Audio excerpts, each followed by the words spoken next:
स्वागत है आपका आज की चाय पे। 30 on 30 परफॉर्मेंस थी जनाब की, और मैडम की एक्साइटमेंट से पता लग ही रहा था जब अगले दिन जब वो पूरी की पूरी 2 प्लेट डिजर्ट की लेके बैठी हुई थी, उससे ही पता लग गया था कि जनाब की परफॉर्मेंस बहुत बढ़िया हुई है। पर गाइस, हम चेस प्लेयर हैं, हमने इस बार अपनी एक्साइटमेंट छुपाने की बहुत बहुत बहुत कोशिश करी। यस यस, तो आप सबके सामने है एक्साइटमेंट छुपा के जनाब तो काफी हर जगह डर लगे। मैडम, मैं एक्टिंग करूंगा, देखना इस बार सबको हिला दूंगा।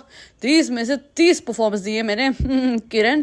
तो एक बात मैं कहना चाहूँगी, परफॉर्मेंस अच्छी क्यों ना होती, कॉन्सेप्ट ही इतना रियलिस्टिक था कि एक मियाँ बीवी है, उनकी लाइफ में जनाब आते हैं थ्रू SSK। नहीं, मैं किसी सीरियल की बात नहीं करी, I am talking about seriously sad कारनामा, जो कि उन्होंने गाड़ी मार दी थी ना उन कपल को। आपको क्या लगा? खैर, समझने वाले समझ जाएंगे, जो ना समझे वो उनके फैंस। और हस्बैंड वाइफ को एक दूसरे से अलग करा तो करा, एक माँ को उसके बच्चे से भी अलग कर दिया। कॉन्सेप्ट में दिखाया था ना, तो बिल्कुल इतना रियलिस्टिक होगा जब सब कुछ, तो दिल से परफॉर्मेंस आएगी। और मैडम का सेट पे आना यूजुअली कितना होता है, पर इस बार वो नहीं आई। ऐसा लगता है कि 2 कारण थे। पिछली बार जजेस ने कहा था कि जनाब का रोमांस नहीं निकल के आता है परफॉर्मेंस में मैडम की वजह से, पर खैर इस बार कोई रोमांटिक परफॉर्मेंस तो थी नहीं, तो हो सकता है कि ये कारण ना हो।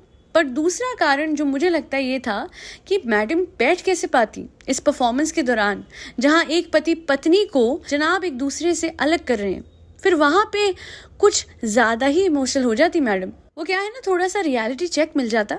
अच्छा, रियलिटी चेक से याद आया, क्या कहा था जो एक जज है उन्होंने कल कि आप अपने इमोशंस के थ्रू पूरी तरीके से एक्सप्रेस कर पा रहे थे कि कोई एक मुसीबत, कोई हादसा ऐसा है जो आप अपने दिल में लेके बैठे हुए हो, आपके दिल में वो बात बसी हुई है, पर आप उसका कुछ नहीं कर सकते। कि कैसे आपने एक हस्बैंड वाइफ को एक दूसरे से अलग कर दिया और इवेंचुअली एक बच्चे से उसकी माँ की ममता भी छिन गई। है ना कितनी ज्यादा रियलिस्टिक स्टोरी, इतनी ज्यादा कि जनाब ने पूरे दिल से परफॉर्मेंस दी। और उससे भी ज्यादा दिल से वो परफॉर्मेंस निकली जनाब के, जो कि उन्होंने एक जज के साथ करी, वही उनके सलरुख वाले स्टाइल में। जब तक हाथ ना फैलाए तब तक कहाँ वो बनेंगे शाहरुख की duplicate copy.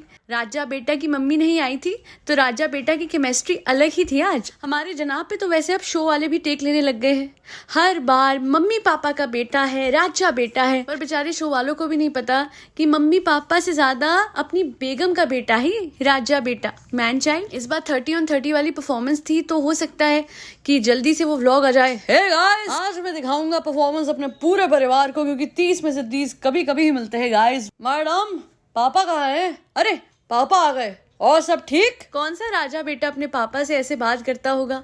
I guess definitely सब कहते होंगे, पापा तबीयत ठीक है आपकी? और सब ठीक। अलग ही एक्सेंट लगता है वो जनाब का। नहीं, राजा बेटे का स्टाइल है, दिल से प्यार करते हैं वो अपने माँ बाप को। दिखाने के लिए पूरा परिवार इकट्ठे होता है कि डिनर पे जा रहे हैं, खिजा का बर्थडे है, पर असलियत क्या थी कि कैमरामैन बता रहे हैं कि वो आपके घर की गाड़ी जा रही है। राजे बेटे को ये भी नहीं पता था कि माँ बाप की गाड़ी निकल चुकी है, वो होटल से निकल चुके हैं, कैमरामैन बता रहे थे। अरे एक्चुअली राजे बेटे को और मैडम को फोटो जो खिंचवानी थी, एक्चुअली क्या है ना, उस दिन सेट पे बाहर निकल नहीं पाए थे। तो राजा बेटा इतना मायूस हो गया। फिर जो मैडम मम्मी है उन्होंने बोला, यस यस हेलो, आप लोग अपने कैमरामैन यस भेज सकते हैं वहां पे जहाँ पे हम डिनर करने जा रहे हैं। Yes yes. कैमरामैन पहुंच गए, उन लोगों को सपना आ गया कि ये लोग डिनर पे जा रहे हैं आज रात को। और उसके बाद राजा बेटा और मैडम जो है वो गाड़ी में जाते हैं, धीरे धीरे धीरे, इतना धीरे हो गए कि परिवार ही निकल गया और पता ही नहीं लगा। तो मेरी एक सब्सक्राइबर ने मुझे कहा कि हो सकता है वो एलिमिनेट हो गया हो, इस वजह से कोई रील नहीं डाल रहा, चैनल प्रमोशन भी नहीं कर रहा था जनाब की परफॉर्मेंस की। फिर मैंने बोला कि अरे जनाब चेस प्लेयर हैं, रुको जरा, सब्र करो। और उसके बाद कल जब जनाब की परफॉर्मेंस आई और 30 on 30 मिले, मैंने अपनी सब्सक्राइबर को बोला कि मैंने बोला था ना। इतना खुश तो वुहान के होने पे नहीं हुई होंगी मैडम जितना जनाब के 30 on 30 पे हुई होंगी। आइडल बहू तो इतनी खुश थी कि 2 प्लेट डिजर्ट की भर के उसके बाद पापरासी के सामने फोटो खिंचाने खड़ी हो गई। याद भी नहीं रहा कि मुझे तो व्लॉग के लिए वो ड्रामा करना होता है जहाँ मुझे सास ससुर को गाड़ी में बिठाना है। अब कहाँ गया वो बॉन्ड, वो अम्मी के लिए प्यार। इतनी बार सेट पे गई हैं, कभी अम्मी को लेके नहीं गई।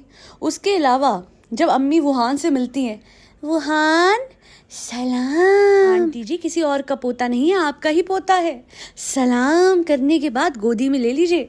हिचकिचाती क्यों है आप? तो अगर मैं उस दिन कह रही थी संभावना के बारे में कि वो अपने इन लॉज को रिगार्ड देती है, तो मैं यही कह रही थी कि वो कहने के लिए नहीं करती, वो एक्चुअली में करती है। प्रैक्टिस व्हाट यू प्रीच तो हमने सुना ही है। संभावना के केस में हम सबको पता है कि अगर उसके इन लॉज उसके साथ होंगे तो गाड़ी में वो पहले बैठते हैं और फिर अविनाश और संभावना बैठते हैं।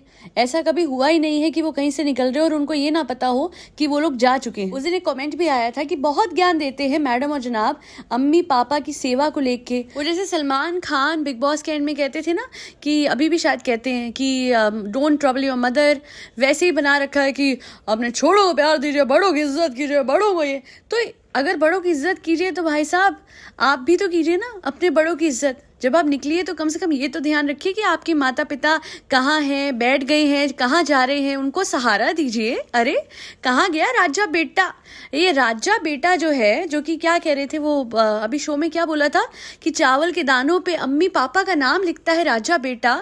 उस बेटे को तो पता ही नहीं था कि माँ बाप जा चुके हैं। वो बेटा कंटेंट के लिए जरूर अम्मी के घर में जाता था, पर जब कंटेंट के ऑल्टरनेटिव्स आ गए यानी वुहान और साथ में ये शो मिल गया, गाइस रिहर्सल से घर आ चुका हूँ, ये देखिए वुहान पैर हिला रहा है, ये देखिए वुहान हाथ हिला रहा है, अरे वुहान ओ बेटा देखो इधर, बेटा तुम्हारा बाप आ गया है कंटेंट बनाने के लिए। एक टाइम पे अम्मी अब्बा खिजा खियान मेरा कंटेंट होते थे, पर गाइस अब मुझे वुहान मिल चुका है, अब मैं उस पर कंटेंट खींचूंगा गाइस। तो आप लोग बने रहिए मेरे साथ, जब भी मेरा शो खत्म होगा और मुझे मिलेगी फुर्सत, अम्मी से मिलने नीचे के घर में जरूर जाऊंगा। तब तक के लिए देखते रहिए मेरी फिसलती फुसलती परफॉर्मेंसेस।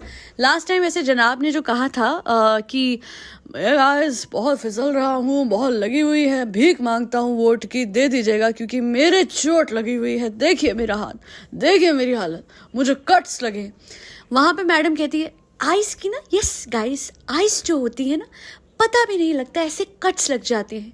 मेरे जनाब ने जो मेहनत, मैडम कभी आप सोचिए मैडम कि हमारे जवान जो माइनस डिग्रीज में होते हैं, फॉर एग्जाम्पल लद्दाख में, वहाँ पे जब उन्हें वहाँ रहना भी है और साथ ही साथ देश के बॉर्डर्स की रक्षा भी करनी है, तब उनकी बीवियां वीडियो बना के रोती हुई दिखी है। एंड स्टिल जवान कभी कंप्लेन करते हुए नहीं दिखेंगे आपको ठंड के बारे में। और यहाँ पे जनाब लप्पू जनाब जो है बर्फ की सिल्लियों की कंप्लेन कर रहे थे, इसके बावजूद कि साइड की कोरियोग्राफर भी सेम ही कर रही थी बेचारी, उसने कंप्लेन नहीं करी। पर ये लप्पू जनाब इनको कट्स लग गए, हाय छोटा सा बच्चा राजा बेटा। देखा जाए तो वो परफॉर्मेंस के बेसिस पे जनाब को आज शो में नहीं होना चाहिए था, पर जो ज्यादा एक्सपेरिमेंट करते हैं, ज्यादा डेयरिंग परफॉर्मेंसेस देते हैं, अपने कंफर्ट जोन के बाहर परफॉर्मेंस देते हैं, राजीव, शायद किसी ने मुझे बताया भी है कि वो आउट हो गए हैं।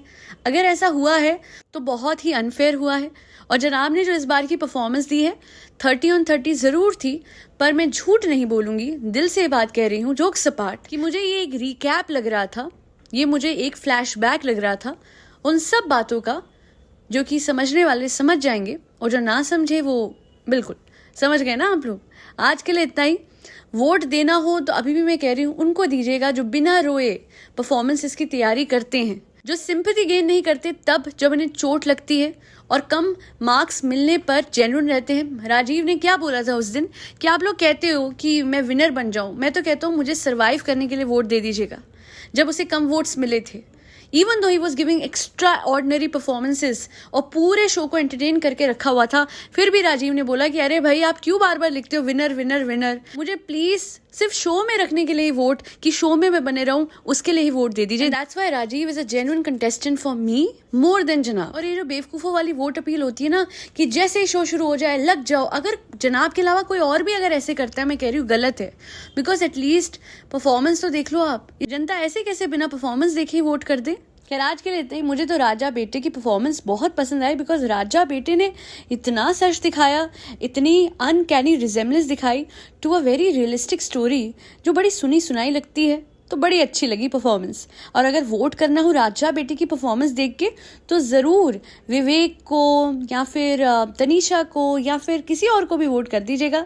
राजा बेटे को मेरा वोट तो कभी नहीं मिलेगा। और इनके किसी फैन ने मुझे कुछ दिनों पहले कमेंट भी किया था, पहली बात जेलस की स्पेलिंग सही भी लिखी थी, नहीं तो हमेशा जीलस जीलस करते थे। तो अगर मैं जीलस हूँ तो फिर मैं तो कभी राजा बेटे को वोट दूंगी नहीं। वैसे मैं सोच रही थी राजा बेटे की मैडम मम्मी ने कहीं 15-20 फोन तो नहीं खरीद लिए। यस यहाँ से 50 50 वोट करो भरम दादा। अरे टिको टिको वोट करो 50 बार 51 बार कर देना। वोट कीजिए अम्मी, मुझे नहीं पता, मेरे जनाब को जीतना ही पड़ेगा गाइस। पता नहीं हमें इतना खुमार नहीं है वोटिंग का बेटा जितना इस मैडम को है, मतलब हमारी बहुरानी को है, छोटों को। अरे अम्मी जी, कभी शो में अगर मैडम ले जाए अपनी मम्मी की जगह तो वहां पे आप छोटों को बड़ों को प्यार भरा सलाम कर दीजिएगा। अभी तो आज के लिए इतना ही। That be all. To like share and subscribe to आज की चाय। Thank you so much for tuning in to आज की चाय पॉडकास्ट।